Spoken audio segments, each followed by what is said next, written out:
Demetrius Boo Boo Andrade looking jacked as a super middleweight, and he says, tell David Benavidez to hurry up and sign that motherfucking contract.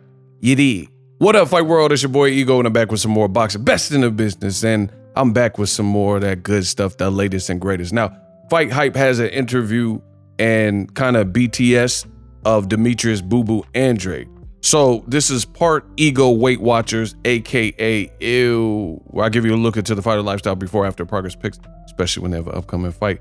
And the first thing I want to talk about is Demetrius Andrade. He looks full. This is only his second fight at super middleweight. He's coming from 160, but I believe after looking at him, that 160 became challenging to make, similar to like Errol Spence, and he needed to move up. As he got older, 30 plus club, I think his body has filled out because he looks super natural at super middleweight, and he just moved up to this weight class and fought Damon Nicholson in January. And to me, he looks bigger here, and I get it, it's his off season, so you don't have an actual fight date. And it's not even in a bad way. He don't look sloppy. He looks like he's in shape and training, but he just looks big. He looks big and just full, just a lot fuller. So you guys take a look at that video. This is the Ego Weight Watchers. So talented southpaw. He's been in the game since the HBO days, had a stint on DAZN, and now he's working with Al Heyman and PBC, which to me, I know for a fact PBC was trying to get him on the network a long time ago, and for whatever reason it didn't work, but now he's here. And he kind of talked about that in this interview. He was basically saying that, I'm here now. This is why I signed over to Showtime and did this deal, because I want to fight Canelo, Charlo, and he said it used to be Cotto. And he was basically saying anybody who started with a C and ends with an O, line them up. And then he said the Monstro, anybody, anybody could get it. This is why I came over here. And I think just like Terrence Crawford, I think Terrence Crawford and Andrade have been in the same kind of category. Both are pretty much talented southpaws who are unbeaten, very diverse attack, and just a difficult, awkward style to deal with.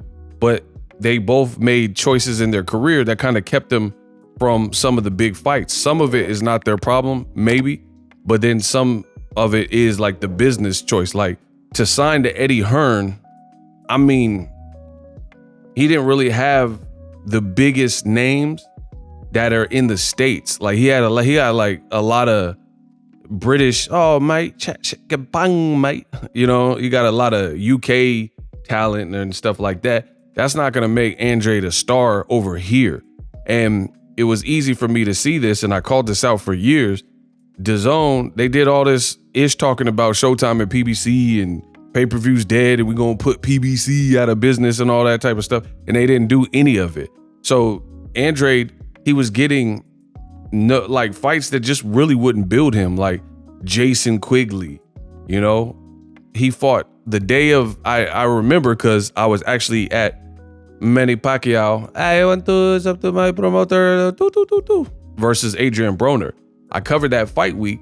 They had a DAZN fight week, and the same fight week, it was like concurrently running with Broner and Pacquiao. Look it up. Back when that was happening, it was in January, and they were fighting in Vegas, Pacquiao and Broner, and Demetrius Andrade. Eddie Hearn had him fighting like, I don't know, somewhere, Mount Vernon, New York, or somewhere in New York.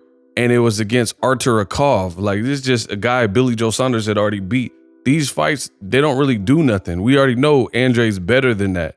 We know unless he's not training and he, fell asleep at the wheel or something, he's not finna lose to no random Quigley or somebody like that. Like, even you look at Jason Quigley, Andrade tore him up, dropped him in the first round and stopped him in the second round, right? And you see Edgar Berlanga, who on Top Rank, the whole time they build him as a nefarious and notorious puncher and a knockout artist, and said he had 16 first round knockouts and things like that. But then he fought Jason Quigley and he got a couple knockdowns throughout the fight. I think some of them in the final round, but he had more issue with Jason Quigley than Andrade. So I've known since the HBO days, I've always been a fan of Andrade, and I've known that he's a talent. So the thing is, people want to see talent match with other talent. You want to see the Lakers with Kobe and Shaq play against the Boston Celtics at the time. You know what I mean? Because these were contemporary rivals. You don't want to see like when the Denver Nuggets were weak versus the Lakers or something like that, and they'll get steamrolled. Nobody wants to see that. You know what I mean? So boxing's no different. So I am happy that Andrade has jumped ship to Al Heyman and PBC. They're clearly putting on the best fight. Showtime has a monstrous calendar already. You know, fights like Tim Tszyu and Brian Mendoza coming up. That's a banger. You have Gervonta Davis will probably be back. He already fought twice. Andrade was on the undercard. And then now Andrade is saying that call Benavidez. You want to know what's the holdup? Call Benavidez, tell Benavidez to sign the mother-ucking contract. So I don't know. I'm just going to wait. I want to give the fighters a chance and see what the next step is. Benavidez, I think, is a great fight for him. And he said that he was willing to fight Andrade before Andrade was even on PBC, right? When Andrade was with Eddie Hearn, he did a video and he was like, Eddie Hearn, let's make it happen, stuff like that. Now the fight is easier to make, so I really hope that the fight does happen. Either way, Demetrius Andrade looking jacked in shape. He's waiting on Benavidez. He said he basically came over to PBC for these looks and opportunities, and he said he'll prove he's the best at 168 when he was asked about fighting Benavidez. So make sure you guys check out that video with Demetrius Andrade. Subscribe to the channel for the latest in boxing. YouTube will now show you some videos that I've produced that you may be interested in. So make sure you click on one of those videos and also subscribe. And I'm out.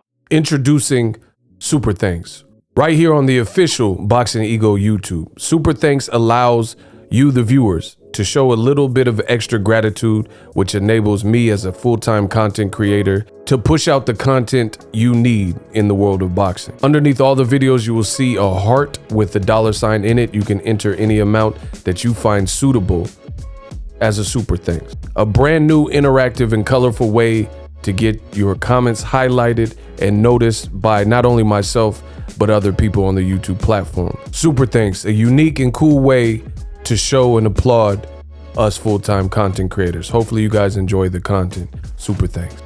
The future is now. The Hibernation 5s by Kenichi Bear. Hybrid gaming and lifestyle headphones.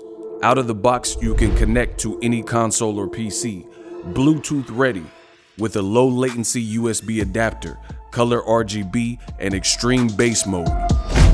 The Hibernation 5s adjust to you. Whether you need a gaming, travel, gym, or lifestyle headphones, the Hibernations got you covered. The new Hibernation 5s, link in the description. Customize the way you hear the world. Welcome to the nation.